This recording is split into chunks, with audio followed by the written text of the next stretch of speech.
నమస్తే, welcome to our voice. నేను journalist నవత. ఈ వీడియోని ప్రతి ఒక్కరూ స్కిప్ చేయకుండా చూడండి. చూడటంతో పాటు మీకు తెలిసిన అన్ని గ్రూప్స్లో కూడా షేర్ చేయండి.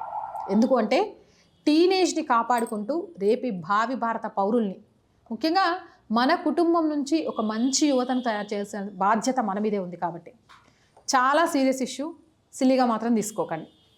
గండికోటలో మనందరికీ తెలుసు, దారుణ హత్యకు గురైంది వైష్ణవి.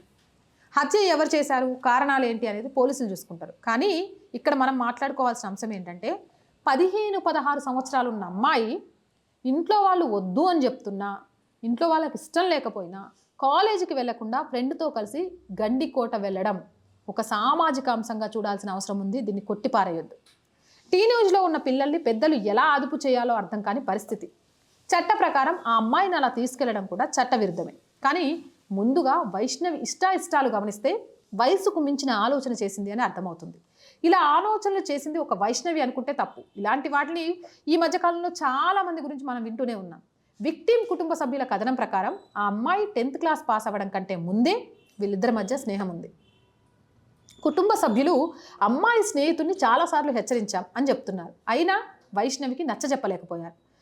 ఆ అబ్బాయితో ఎందుకు ఉండకూడదు, ఆ అబ్బాయిని ఎందుకు కలవకూడదు అనే విషయాన్ని వైష్ణవికి చెప్పలేకపోయారు. పదే ఆ అబ్బాయిని బెదిరించడం ద్వారా వైష్ణవిలో ఇంకా కుటుంబం మీద, వాళ్ళ కుటుంబం మీద నమ్మకం లేకుండా చేశారు. ఈ మధ్య విన్న ఇంకొక కేసు కూడా చెప్తా, మీకు గుర్తుందో లేదో. 10 సంవత్సరాల పిల్లగాడు హార్పిక్ తాగి ఆత్మహత్య ప్రయత్నం చేసిండు. అసలు వాడు హార్పిక్ ఎందుకు తాగాడు అనే విషయం ఆ తల్లిదండ్రులకు అర్థం కాలే. అసలు వాడు ప్రాబ్లం ఏంటి అనేది కూడా ఆ తల్లిదండ్రులకు తెలియదు. ఇంకొక కేసులో అయితే అమ్మ సెల్ ఫోన్తో ఆడొద్దంటోంది, అదే సెల్ ఫోన్ పట్టుకుంది అనే కోపంతో తల్లిని తల మీద కొట్టి చంపిండు పోరగాడు. తెలియని వయసులో పిల్లలు చేస్తున్న ఇటువంటి పనుల్ని మనం గమనిస్తే అందరూ తల్లిదండ్రుల్ని నిందించడమో, ఆ పిల్లల చుట్టూ ఉండే స్నేహితులను తిట్టడమో చేస్తుంటారు. లేకుంటే సామాజిక మాధ్యమాలను, సినిమాలను నిందిస్తాం. ప్రస్తుతం టీవీ లేకుండా, సినిమాలు లేకుండానో, సామాజిక మాధ్యమాలు లేకుండానో చేయగలుగుతామా? ఇంపాసిబుల్. ఉన్న పరిస్థితులలోనే పిల్లల్ని పెంచాలి. ఇదొక విషమ పరీక్షనే చెప్పొచ్చు, కానీ తప్పదు. 10 సంవత్సరాల పిల్లాడికి సమస్యలు ఏముంటాయో తల్లిదండ్రులకు తెలియదు అంటే దీన్ని సీరియస్గా తీసుకోవాలా, కామెడీగా మాట్లాడుకోవాలా అర్థం కావట్లేదు. తప్పు తమ పిల్లాడి ఆలోచనను అర్థం చేసుకోలేకపోయిన తల్లిదండ్రులదా, లేక అమ్మా నాన్న చెప్పిన మాట వినని పిల్లలదా అంటే ఇరుపక్షాలు అమాయకులే. వాడిది ఆడుతూ చదువుకునే వయస్సు, పాడుతూ గెంతులు వేసే వయస్సు. మరి వాడికి హార్పిక్ తాగే అవసరం ఏమొచ్చింది? ఎవరు తెలుసుకోవాలి? ఇప్పుడు వారి మానసిక వైద్యులను కలవాలని సలహా ఇస్తున్నారు. పిల్లలు కొంచెం అటు ఇటు చేయగానే సైకాలజిస్టుల దగ్గరికి తీసుకెళ్ళండి అని చెప్తున్నారు. ఓకే, వాళ్ళు చెప్తారు, వాళ్ళు చెప్పిన మందులు వేస్తాం, జాగ్రత్తలు తీసుకుంటాం. కానీ ప్రతిక్షణం భయమే కదా. 14 సంవత్సరాల పాప జీవితం అంటే ఏంటో కూడా తెలియదు. కానీ తనకు ఒక అబ్బాయి అంటే ఎంత ఇష్టం అంటే అమ్మా నాన్నలకు తెలియకుండా సమయం గడపడం కోసం దొంగచాటుగా వెళ్ళడం. ఆ ఇష్టానికి అర్థం కూడా తెలియదు. వాళ్ళే ఆ ఇష్టానికి ఒక పేరు పెట్టేసుకుంటారు, అది ప్రేమ. పిల్లలకు యుక్త వయసు వచ్చిన తరువాత వారిలో అనేక శారీరక మార్పులు, మానసికమైన మార్పులు వస్తాయి. ఇది తల్లిదండ్రులకు తెలిసినా కూడా పెద్దగా పట్టించుకోరు. కొన్ని విషయాలైతే ముందుగానే వారికి అర్థమయ్యేలా చెప్పాలి, కానీ చెప్పరు. ఆడపిల్లలకు 10-11 సంవత్సరాల వయసుకి మెచ్యూర్ అవుతారు. ఆ సైకిల్ మొదలవుతుంది. ఒకప్పుడు 14 సంవత్సరాలు ఉండేది. జంక్ ఫుడ్డో ఇంకొకటో ఏమో తెలియదు, కానీ ఇప్పుడు 10-11 సంవత్సరాలకే అవుతుంది. అయితే వెంటనే కంగారు పడిపోయి అమ్మో మా పిల్ల పెద్దదైపోయింది, ఇది అది అని భయపడటం కంటే అసలు ఏం చేయాలి, ఎలా ఉండాలి అనే విషయం చెప్పాలి. తెలిసినా కూడా చాలామంది తల్లిదండ్రులు చెప్పరు. అదో సిగ్గుపడే అంశంలాగా భావిస్తూ ఉంటారు. చాలా దేశాల్లో పాఠశాలల్లో ఆడపిల్లలకు ముందుగానే దీని గురించి చెప్తూ ఉంటారు. ఆకస్మికంగా అలాంటి పరిస్థితి స్కూల్లోనే వస్తే అవసరమయ్యే ఏర్పాట్లు కూడా చేస్తారు. కానీ మన దగ్గర తల్లి పిల్లలు ఈ విషయం మాట్లాడుకోరు. అమెరికాలో పిల్లలు పాఠశాలకు వెళ్ళగానే ఉపాధ్యాయులు ఈరోజు సంతోషంగానే ఉన్నారా అని అడుగుతారట. మరి ఇక్కడెక్కడైనా అడుగుతారా?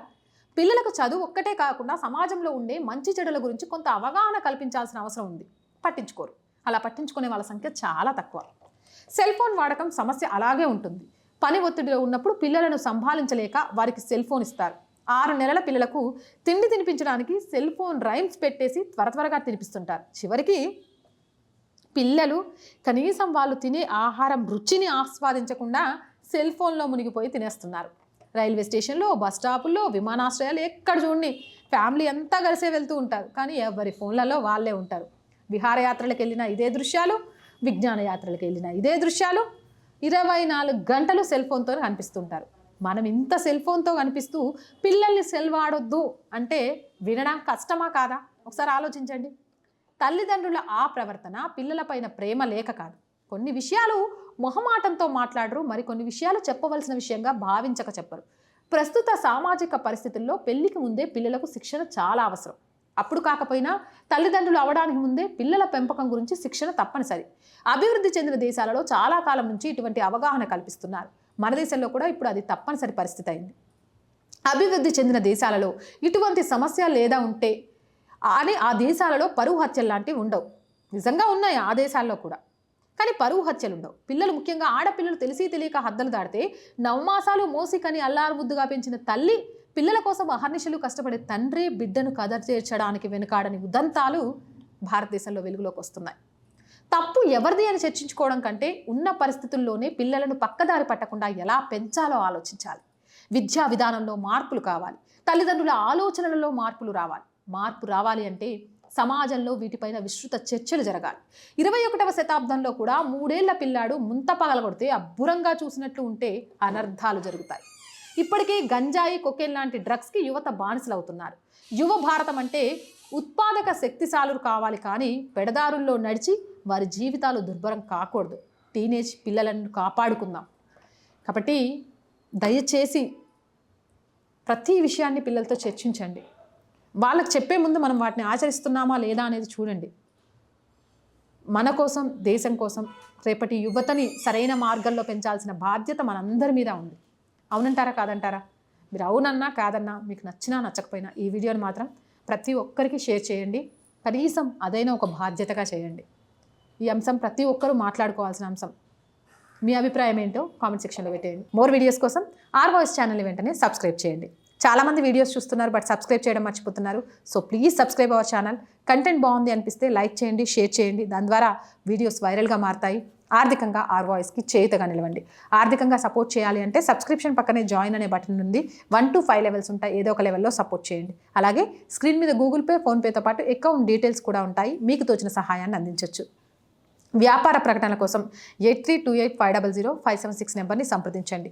జై హింద్, జై భారత్.